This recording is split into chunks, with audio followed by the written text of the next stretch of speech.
What's up, everybody? Welcome back to another video. This video is the entire history of the brand split. This video is suggested by Jake Reinhardt, so thank you, man. If you guys have any other suggestions, please put them in the comment section below or on my post on my channel, and let's get For into most it. of WWE's history, there was just one roster.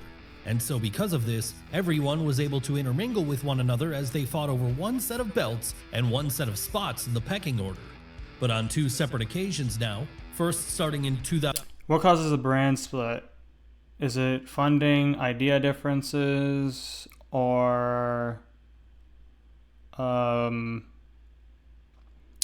business influence? 2002, and then Like, it would have been it's a smart idea to have two different brands. again starting in 2016, there has been a split in the locker room, with half of the people becoming Raw exclusives and the other half SmackDown exclusives. Why did this happen? How did it play out? And why did it get a second wind after it ended the first time? Well, that's exactly what we are going to be looking at right now in the entire history of WWE's brand split. Really, it all goes back to the Monday Night Wars of the mid to late 90s. That was the period when wrestling was at the hottest it had ever been in a mainstream sense. And a large part of the reason for this was because you had two powerhouses in both WWF and WCW competing with one another, with each having their own separate roster of stars. Hell, it was the intense competition that this situation created which motivated each side to put out some of their best television ever, as they knew if they didn't, the other league was going to leave them in the dust. So once the Monday Night Wars came to an end in early 2001, then after World Championship Wrestling went out of business, it caused things to get less exciting pretty quickly, as now, without a competitor breathing down their neck, WWF started to take their foot off the gas. And this led to TV getting altogether less vital to watch as the months progressed. How would Vince McMahon deal with the reduced fan interest which happened as a result of such a thing? Well, initially he tried to restart the war when he bought WCW outright and attempted to get them a new TV deal. Sadly though, by then, that company was such damaged goods, no network would take it on. And even if they had, it was never going to be real competition, as now both promotions were owned by the same person. Come on now, the fact that a WWF versus WCW battle could never live up to expectations when one person ruled over everything was made clear to see when the infamous Invasion angle, which took place across much of 2001, flopped spectacularly. So once that whole storyline was mercifully put out to pasture at that year's Survivor Series pay-per-view, it left fans with the sense that things were never going to be quite as good again, as true competition was now a thing of the past. But this wasn't the way Vince McMahon saw things. No, he still felt he could create an internal sense of competition within his own promotion, which would get things back to the way they'd been during the late 90s once more. How would he do this? Well, in early 2002, the boss would start making plans for a brand split, a move which would divide his roster into two separate, smaller ones, with half being exclusive to Raw and the other half being exclusive to SmackDown.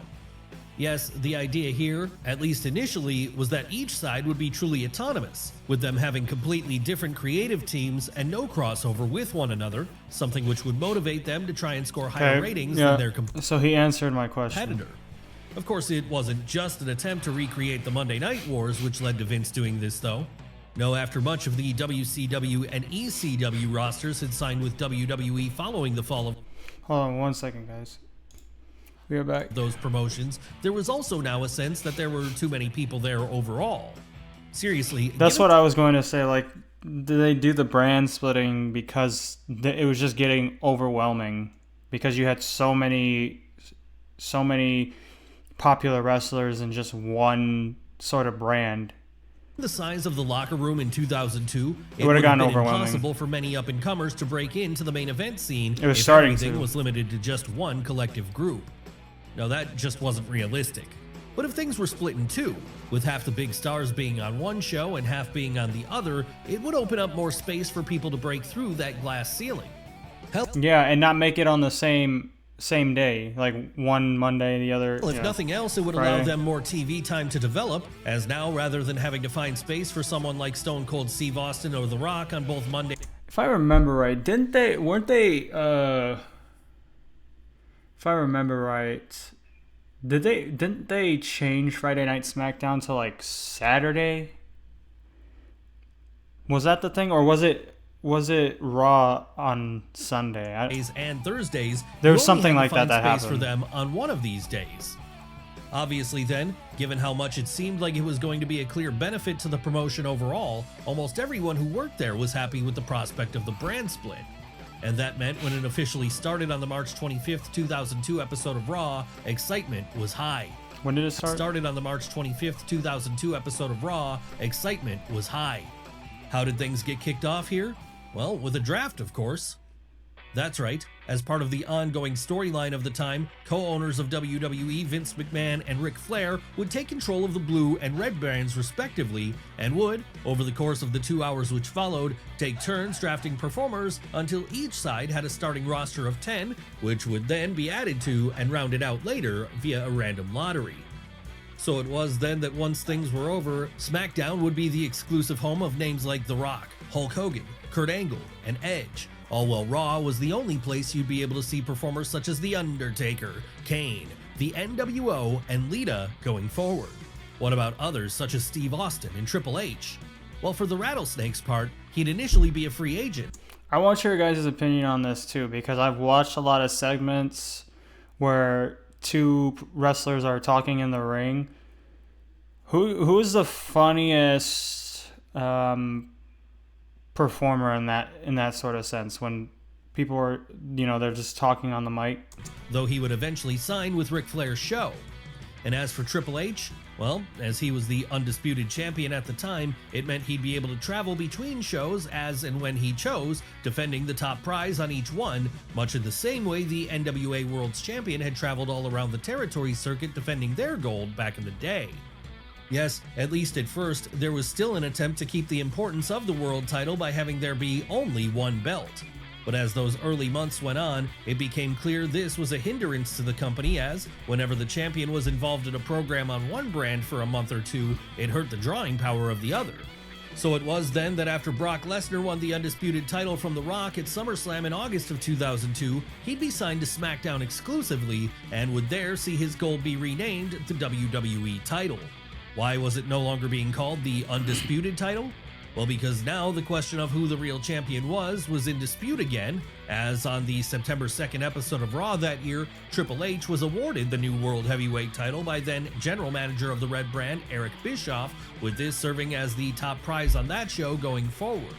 And so, like that then, now with two world titles out there, things were truly separate between each show, and as it happened, this would mostly remain the case for the next couple of years, as with Eazy-E running the day-to-day of the Red Brand and Stephanie McMahon doing the same over on the Blue Brand, each side would largely remain on their own islands.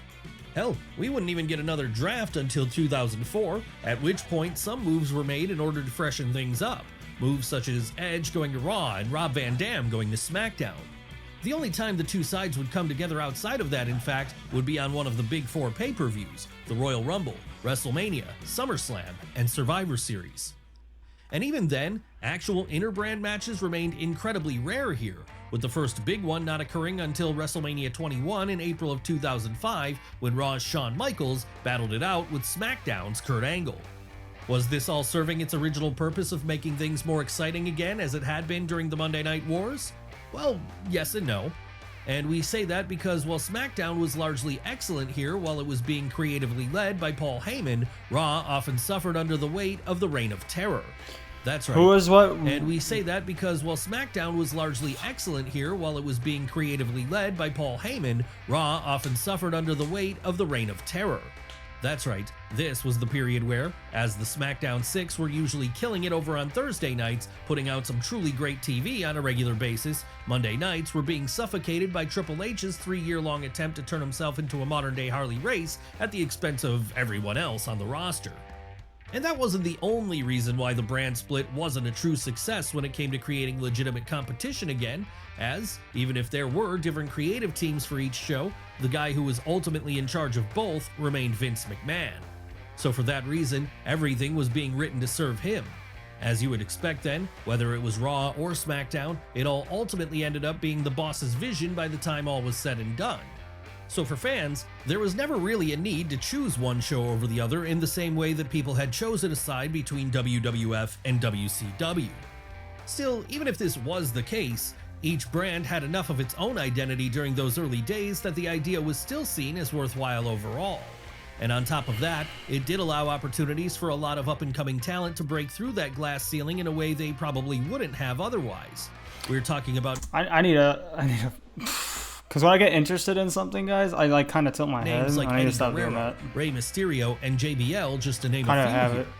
Hell, come the mid-2000s, after names like Steve Austin, The Rock, and Brock Lesnar had all left the company, it allowed for two new aces to, at first anyway, appear on equal footing, with Dave Bautista being the undisputed top dog of Raw, and John Cena being the clear superstar of SmackDown.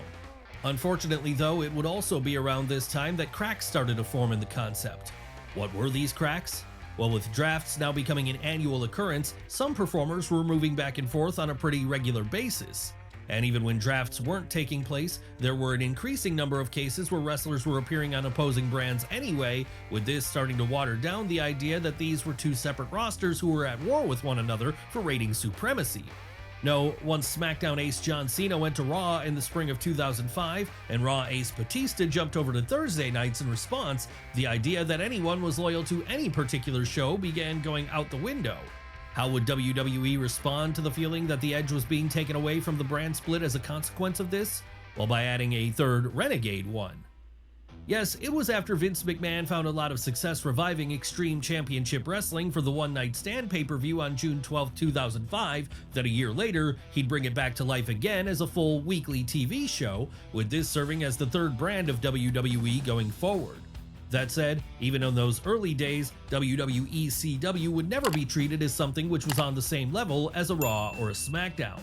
No, much like the original ECW had been a few rungs below WWF and WCW in terms of power back in the 90s, here the third show would very much WWF and WCW in terms of power back in the 90s. What here, the third show would very much feel lesser, much in the way NXT feels today in comparison to what takes place on Monday and Friday nights. As you would expect then, this did little to turn around the growing sentiment that the brand split was starting to grow a little long in the tooth. Sure, B-show level pay-per-views like Backlash and No Mercy would remain exclusive to one particular roster for a while, but come the spring of 2007, even that would be over, and from there on in, all big shows would see all three rosters be involved. And this coincided with falling ratings on Raw, SmackDown, and ECW, as once again fan interest started to fall to scary levels. How would WWE When did NXT start? respond to these falling ratings? Well, by further diluting the idea of a brand split by trying to hotshot big moments when opposing roster members began appearing on the other show with even more frequency, often with there being no kayfabe explanation given as to why this was happening. So bad would things get, in fact, as the 2000s were drawing to a close, it felt like Vince McMahon himself was starting to lose interest in the idea. That stupid ass walk that he does. Thousands were drawing to a close. Like, why? It felt like Vince McMahon himself was starting to lose interest in the idea of there being multiple brands within his company. And this could be seen very clearly in the way Raw became the only show which mattered around then. Yes, SmackDown still would technically have its own roster here, but you could have easily forgotten that was the case after a while, as Blue Brand wrestler appearances on Monday nights was so commonplace, they may as well have had a lifetime pass to Raw.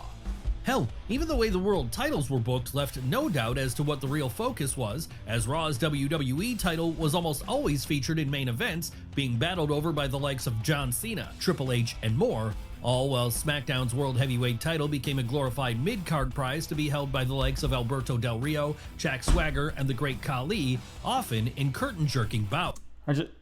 What the fuck he just Alberto said? Del Rio, Jack Swagger, and the Great Khali, often in curtain-jerking bouts.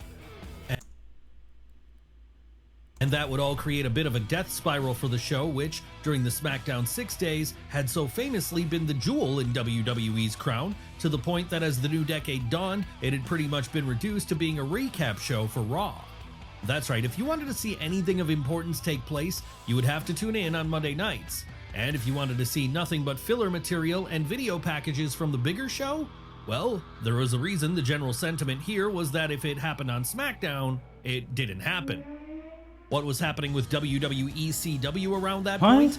Well, that would be in even worse shape, and this would all lead to a situation where the plug would be pulled on WWE CW outright in February of 2010, with that returning things back to there just being two rosters once more. Well, sort of. And we say that because it wouldn't be long after this that it was announced by WWE that SmackDown wrestlers would be appearing on Raw full-time going forward. Needless to say then, this effectively ended the first brand split. Sure, it would technically limp on for a little while longer yet, but no one gave it any thought as the 2010s got into full swing. And this became even more true when, only a couple of years after that, Raw roster members also...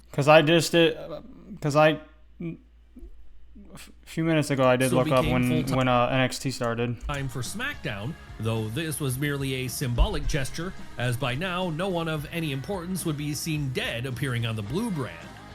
That's right, while it had started out strong and had seen some pretty good points during the years which followed, in the end, the WWE brand split had gone out with less of a bang and more of a whimper. All that was left then was for something to be done about the 2 world titles the promotion had on their books.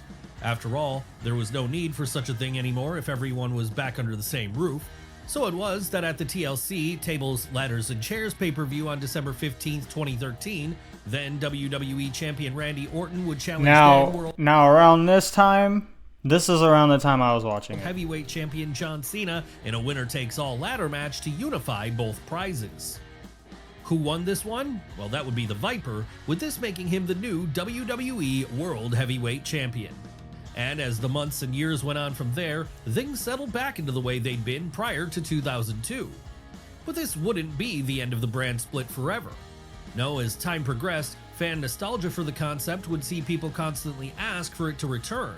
And WWE would have a desire to do that themselves after a while as it happened because by 2016, SmackDown had become so inconsequential it could have easily been cancelled and few would have noticed the difference. So, in an attempt to make the blue brand feel valuable once more then, it would be in the summer of that year that the company brought back the brand split for a second go-around, with this coinciding with SmackDown going live on the USA Network on Friday nights. What was the kayfabe reason for the concept returning here? Well, after Shane McMahon had returned to WWE that year after a lengthy absence, he'd started claiming he could do a better job of running the show than his sister and his brother-in-law had been doing prior to this. And willing to give his son a chance to prove himself, Vince McMahon had at that point split things up again, with him deciding going forward that Shane would serve as the commissioner of the blue brand, all while Stephanie would be filling the same role over on the red brand. All that was left then was for another initial draft to be carried out where the rosters would be formally split again. And that happened on the July 19th episode of SmackDown. How did this draft go? Well, like with the first one a decade and a half ago, SmackDown in many ways came out the winner. And the reason we say this is because, with general manager Daniel Bryan by his side, Shane McMahon would be able to assemble an initial roster made up of names like John Cena, Randy Orton, Becky Lynch, Bray Wyatt, and most importantly of all, then WWE Champion Dean Ambrose. Yes, once again, the top prize in WWE was exclusive to the blue brand. So this is 2016. The Raw management team of Stephanie McMahon and her general manager Mick Foley would be able to snag an impressive roster of their own, one made up of names such as Seth Rollins, Roman Reigns, Charlotte Flair, Sasha Banks, and Chris Jericho. They didn't have a world champion on the men's side of the equation. And that was what led to the creation of the Universal title soon thereafter, a title which would initially be worn by then main roster newcomer Finn Balor. So now with there being 2 men's world titles again, and each locker room decided upon, it was left to both sides to go and try and prove they were better than the other. Who would come out on top during those early days? Of course. Well, again, like it happened in 2002, there he goes, not gonna it allow was that. SmackDown who pulled out ahead of the gate by being a show which had a far better level of quality. And story-wise, though, it wouldn't take long before a lot of the same old issues began to arise with the concept.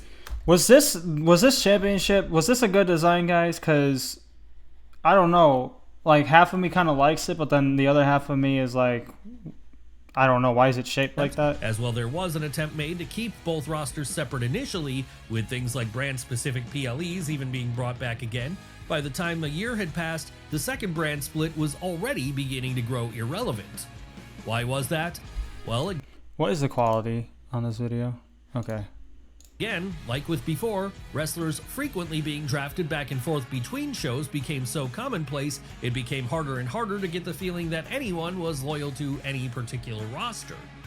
And as if that wasn't bad enough, like if it didn't have like that pointy end, I think I would like it. I just don't like that.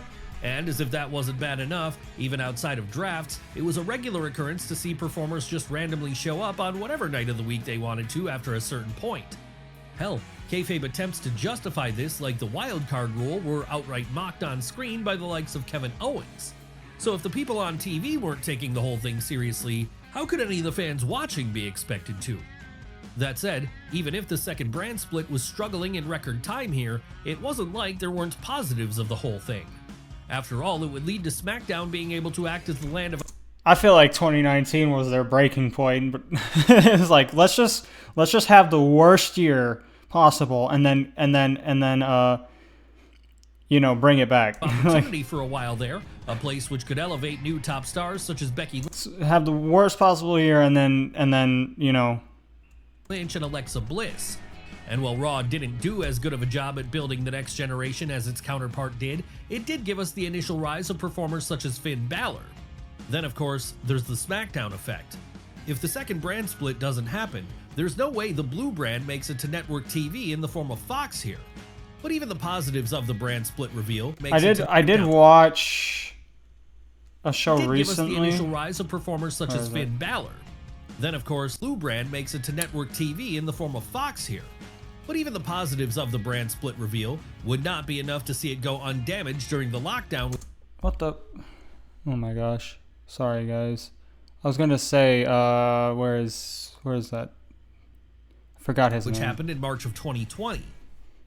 No, like with all wrestling shows, Raw, SmackDown, and NXT would all suffer here, as now, for the foreseeable future, no fans were going to be allowed to attend the shows. What did that mean for the idea of brand-specific rosters specifically? Well, it meant that, while the concept would still technically was this be COVID active, time? the rules would get looser than ever, as with WWE having to try and keep ratings up any way they could, big-name Raw wrestlers would appear on SmackDown and vice versa, with seemingly no rhyme or reason. And this would continue to be a problem once lockdown ended in mid-2021 and fans were allowed back in attendance at shows again. Why was this?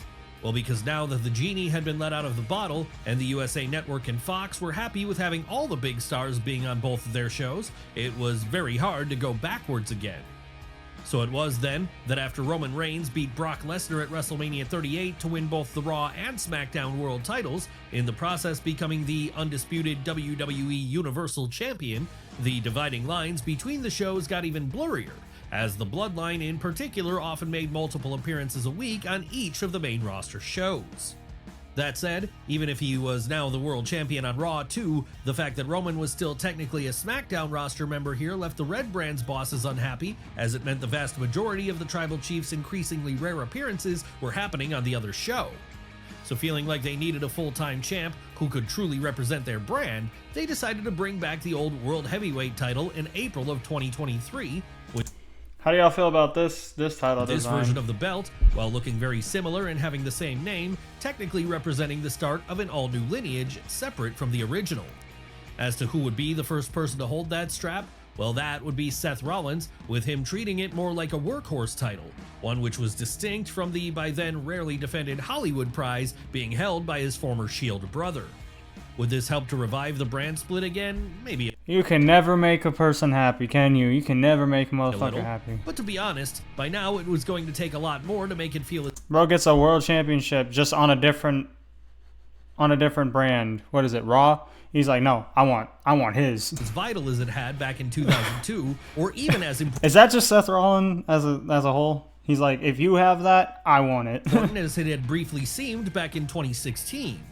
And that was clear when even more performers seemed to move back and forth between Raw and SmackDown at will, as Triple H fully took over the book once Vince McMahon was ousted from the promotion in full.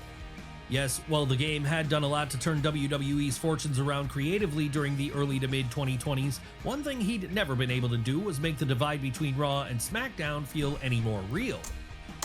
Bro said early to mid-2020s.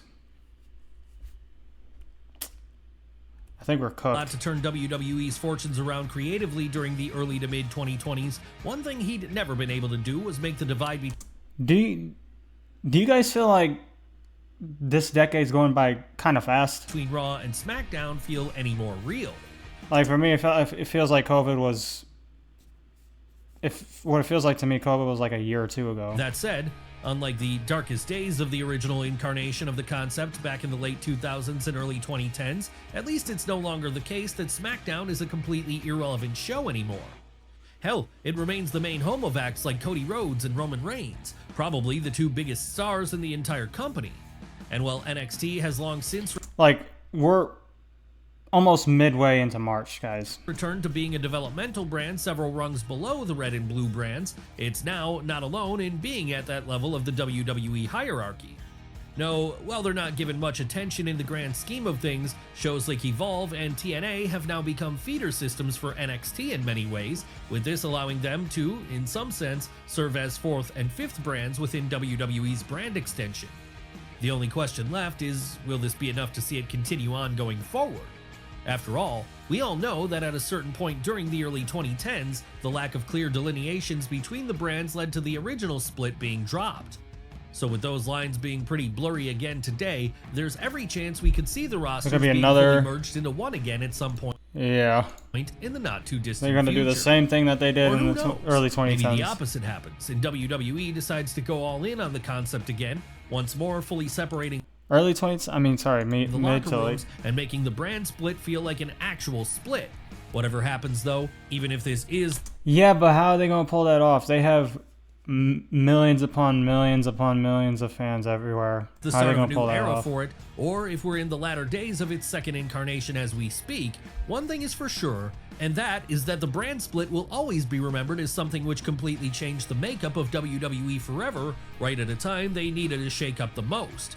So for this, I feel like the brand split was probably the best decision that they did, because their ratings, from what the guy was explaining, was not doing the best. So yeah, jeez, what? Almost a half an hour. We've been recording for 27 minutes, guys. Time goes by when you're having fun. But yeah, like I said, I think the brand split was needed. Kept it interesting, but how they're going to implement a merge again, I don't know how they're going to implement a merge again, but I hope that, they take their time on doing it and do it right, because we saw what happened in the last 10 years. So, or at least you guys did, I didn't, but from watching all this stuff, I can see what happened in the last 10 years. So, but yeah, if you guys did enjoy this video, please give a like, subscribe, and I'll see you guys in the next one. Peace out.